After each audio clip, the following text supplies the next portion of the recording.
falou de inteligência artificial, acredito que pelo que a gente conversou é uma delas, né? Qual outra, assim? É de se existe vida fora da Terra. É isso que eu ia falar. É vida fora da Terra. Não é? Assim, sabe aquele tipo de questão que parece que tu sente a resposta? Tu sabe, assim, tipo, eu sei que deve existir vida fora da Terra em algum lugar do nosso universo. Probabilisticamente? Uma questão estatística, sabe? É impossível não ter, né? Para parâmetros humanos, o universo observável é quase infinito. E mesmo uma probabilidade muito pequena multiplicada por infinito, que é uma coisa muito grande. Então, pra mim, é só uma questão de, tipo, com certeza existe. Agora, se a gente um dia vai fazer contato, é Ou outros se eles vão 500. fazer contato Isso é outro 500. Quase que eu derrubo isso, né? É outros 500. Mas eu tô estudando recentemente pra fazer um vídeo sobre o sinal WOW. Tá. Já ouviu isso falar? Já. O sinal WOW, pra quem não sabe, foi um sinal de rádio que a gente recebeu num telescópio em Ohio. É Big Ear, o nome do telescópio. E na verdade, diferente das cenas de Hollywood que tem alguém esperando pra fazer aquele momento de descoberta do tipo, oh meu Deus, um sinal. Será que são os Não tinha malditos ninguém na alienígenas? Não tinha ninguém na sala. Ninguém. Porque era 10h15 da noite. Tá. Então, alguns dias depois, um astrônomo responsável lá pelo projeto, ele estava analisando os sinais recebidos e tudo mais, e a gente recebeu um sinal de 72 segundos. E por causa Por que ele era diferente? Aí que tá. Vem comigo pra 1959. Viagem no tempo. O ano em que foi lançado um artigo por 2 físicos da Universidade de Cornell, se eu não me engano, que eles estavam... só pra contexto, nessa época, foram assim as primeiras vezes que a gente começou a seriamente buscar por vida fora da Terra.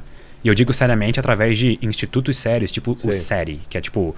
é o Search for Extraterrestrial Intelligence.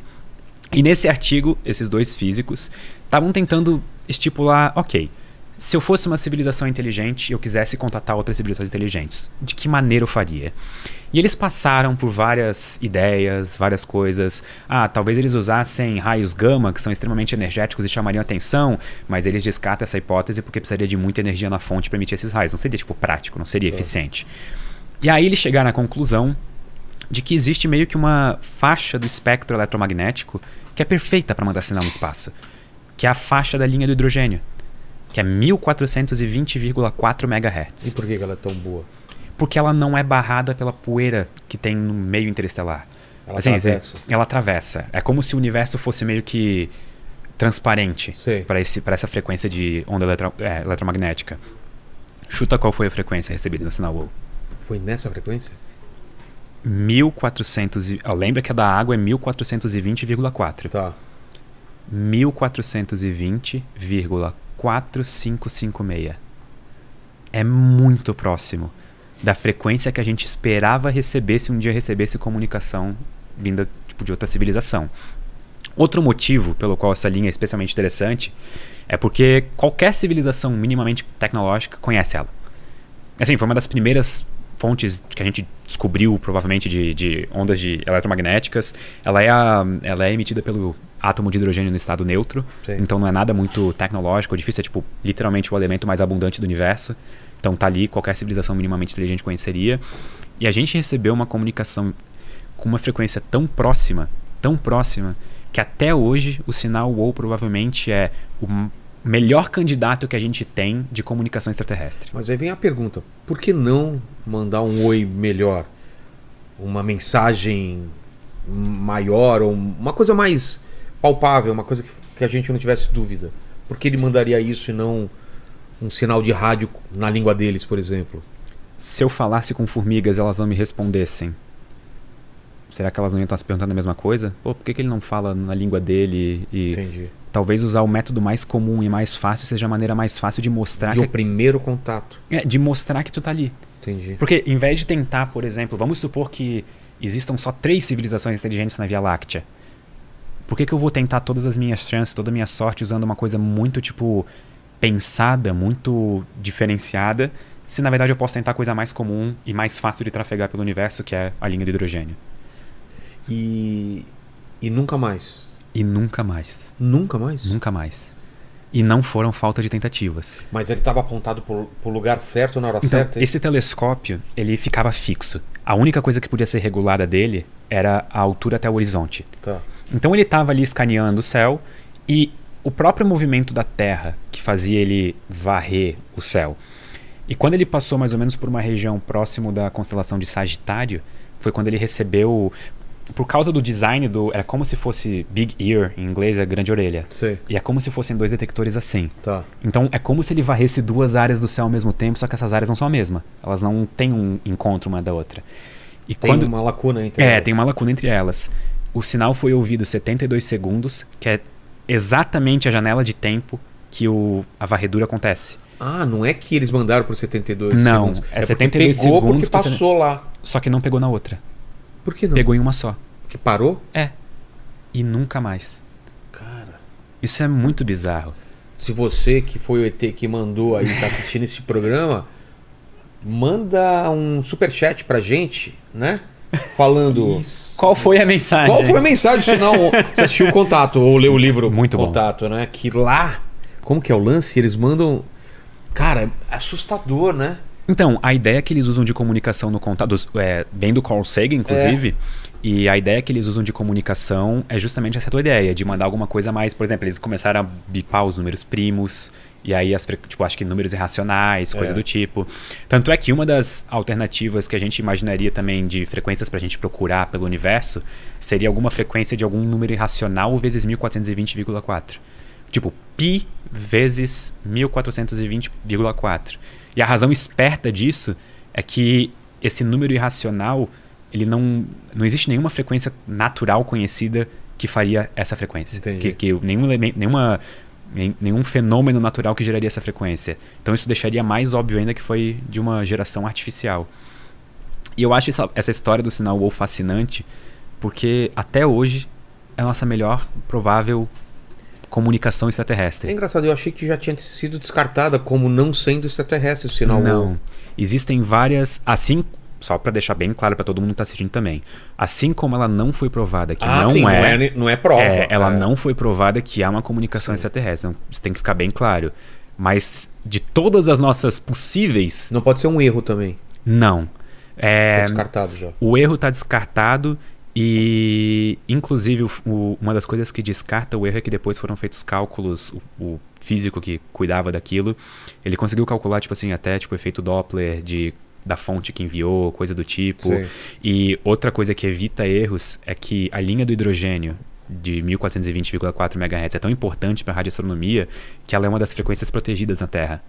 Ninguém pode transmitir, ou as coisas são reguladas para não transmitir nessa frequência. Então isso deixa tudo ainda mais, tipo assim, fontes terrenas não... Até chegar a cogitar se por um acaso não foi algum satélite que resbalou ali de um jeito específico. Só que a chance disso acontecer daquele jeito específico, naquela hora específica, é tão baixa, sabe? Que é mais fácil, tipo, é mais provável vir de uma civilização extraterrestre do que, por exemplo, de um satélite. E hoje em dia tem antena pra caramba apontada pra todo lado e nunca mais? Mais de 50 observações subsequentes foram feitas e nunca mais foram ouvidos. E eu lembro que lá no livro, eu li o livro e depois vi o filme, né? Que fala que uma das primeiras transmissões, ou a primeira transmissão que foi pro espaço, pro mundo, foi um discurso do Hitler. Cara. Sim, da abertura das Olimpíadas de...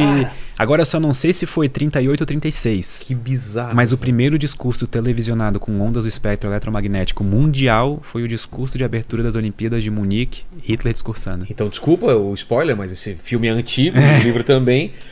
Os alienígenas... Ele acaba de uma maneira bem ruim, tipo, bem mal. Os alienígenas mandam de volta essa transmissão pra gente. Tipo, recebemos, toma de volta.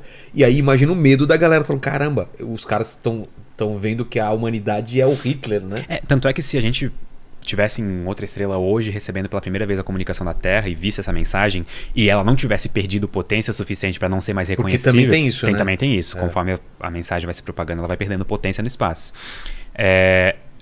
Essa civilização alienígena veria todo o desenrolar das Olimpíadas, Blitzkrieg, início da Segunda Guerra Mundial. Inclusive amanhã pede um resumo para as pessoas. Ele vem pessoal de Segunda Guerra, né? Já pode pedir o resumo para eles para contar para os alienígenas, sabe? Com certeza. Se eu fosse um alienígena recebendo notícias da Segunda Guerra, o que eu iria... Eles viram o que tá acontecendo lá na Terra, vamos acompanhar lá. Tipo isso, entendeu? Eles veriam todo esse avanço. Que doideira. E tem gente que é contra, né, o que o Carl Sagan, o pessoal fez de mandar tanta informação da gente pro espaço aí, né? Teve... Tá por aí ainda, né? Sim, teve tanto a mensagem de Arecibo, que foi uma mensagem com ondas de rádio enviada pelo telescópio de O Arecibo. que a gente mandou? Uma saudação? Eu tenho uma camiseta disso. Ela é como se fosse... Como é que eu vou te explicar? Tipo, imagina um grid. Tá. Um grid de vários quadradinhos. Tá. E cada bit vai mandando alguma informação específica. Tem os números de 1 a 10 em binário, tem a forma da dupla hélice, tem meio que um desenho de como seria um ser humano, tem, se eu não me engano, um átomo de hidrogênio. Então tem vários desses elementos para tentar identificar uma origem de um sinal não... um sinal artificial. Isso foi antes do que a Voyager? A mensagem de Arecibo foi depois, se eu não estou enganado. Só que as Voyagers, elas tiveram um papel mais simbólico do que uma tentativa real de comunicação, né? Porque as chances de uma civilização interceptar uma sonda no meio do espaço é quase nula. Exato, um grão de areia. O espaço, como o nome diz, é bem espaçoso. Exato. Bastante espaço vazio. Alguém teria que captar aquilo e ter um disco de ouro, né? Ah lá, é isso? Essa é a mensagem de Arecibo. Nossa, ali em cima, se eu Atari. não estou enganado, são os números de 1 a 10. A segunda coluna, não lembro de cabeça o que é. Ali aquela parte em que tem a... Tem o verde e depois o branquinho. Essa parte branca com azul é a dupla hélice do DNA. Tá. O ser humano, né? A proporção Óbvio, do ser humano. A parte de baixo roxa é um diagrama com os diâmetros precisos do telescópio do radiotelescópio de Arecibo, de onde a mensagem foi enviada. E em cima da parte roxa, aqueles pontilhadinhos com um quadrado grandão na direita, é o sistema solar. O Sol é o quadradão? O Sol é o quadradão. E a proporção... Terra é mais ou menos... Tá vendo que ela tá deslocada? Por quê? Porque ali é a Terra, de onde veio a mensagem. E por que ela tá deslocada? Pra mostrar que a tipo, Terra... veio daqui, sabe? Tá. Pra deixar em evidência. Entendi. Ela foi pensada, essa mensagem, justamente para ser entendida. Por uma pessoa que não faz ideia. Vamos supor que a gente recebesse uma mensagem semelhante de outra civilização. A gente provavelmente ia olhar para essa mensagem... E começar a pensar algo do tipo, sabe? O que é aqueles primeiros? Se eu não me engano, aquele verde são os aminoácidos. Se eu não me engano, tá? Por que vai mandar aminoácido, né? Porque é a estrutura formadora Manda da vida. Manda foto do Brad Pitt e da Angelina Jolie. Na época eu acho que o Brad Pitt não tava nativo ainda. Não tava ainda, né? Nem o deepfake dele. Cara, que doideira. Até essa opção do que mandar deve ser uma discussão longa, né? E foi. Porque vamos supor que tu tá querendo fazer uma comunicação séria. Quem que responde pela Terra? Tanto que no disco lá, qual música vamos colocar lá no... Ele coloca todas. Tipo, parece que chegaram pro pessoal da NASA e falaram, qual música vamos colocar assim? Sabe, tipo, bota tudo, assim. E colocaram tem Chuck Berry. Colocaram tem aquela Johnny B. Good, excelente música dele. Tem, se não me engano, algumas do Sinatra, Elvis. Tem várias também imagens e vídeos de pessoas falando, se eu não me engano, oi nas suas línguas. Então tem português, tem alemão, espanhol, inglês, francês, italiano, até línguas tipo assim pouco faladas, tipo de tribos isoladas ou coisa do tipo, tem também representado naquilo. Porque foi o Sagan, eu acho que ele estava junto no projeto e além de ser um grande cientista e divulgador científico, ele também era uma pessoa muito boa em pensar em marketing, mas no bom sentido da palavra. Tipo, se a gente vai tentar fazer uma comunicação séria com alienígenas, como que a gente pode, tipo, envolver a maior representatividade do mundo possível em um espaço limitado, numa som da cara? que nem se falava nisso, né? Não, de jeito nenhum. O Carl Sagan, cara, eu assisti, não sei se era domingo, mas eu assistia Cosmos e adorava aquela parada. Eu assisti Cosmos pela primeira vez na faculdade. Mas com ele ou essa nova? Com Sagan. Muito legal. Então, assim, eu conheci ele muito tarde na vida, queria ter conhecido mais cedo. Porque depois eu comecei a ler os livros dele, eu li todos, assim, basicamente, né? Então são livros excelentes. Fica uma dica de leitura aí, caso Total, né? alguém queira uma coisa boa. O Mundo Assombrados pelos Demônios é dele ou não? É dele, mas não foi o livro que eu mais gostei dele. Não? Qual foi? Variedades da Experiência Científica. Cara, isso eu não li. É meio que uma transcrição de uma série de palestras que ele deu. E o Sagan como palestrante, como pessoa que falava em público... ele era excelente. Ele tinha, o dom da palavra, assim, de te fazer ficar engajado naquele assunto.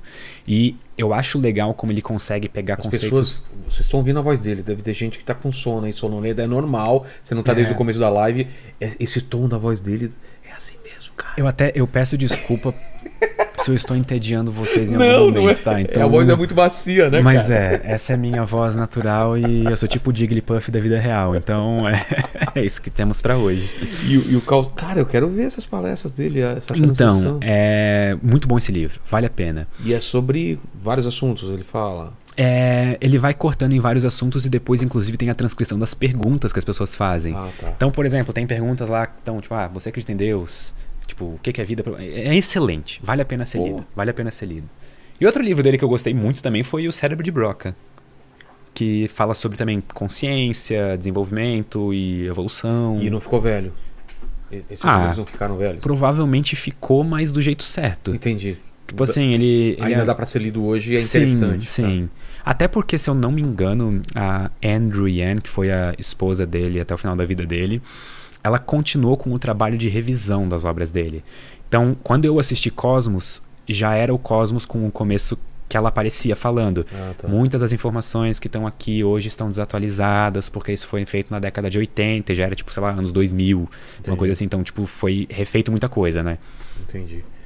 E falando sobre esse lance de mandar as nossas mensagens, tipo, a gente tentando fazer contato,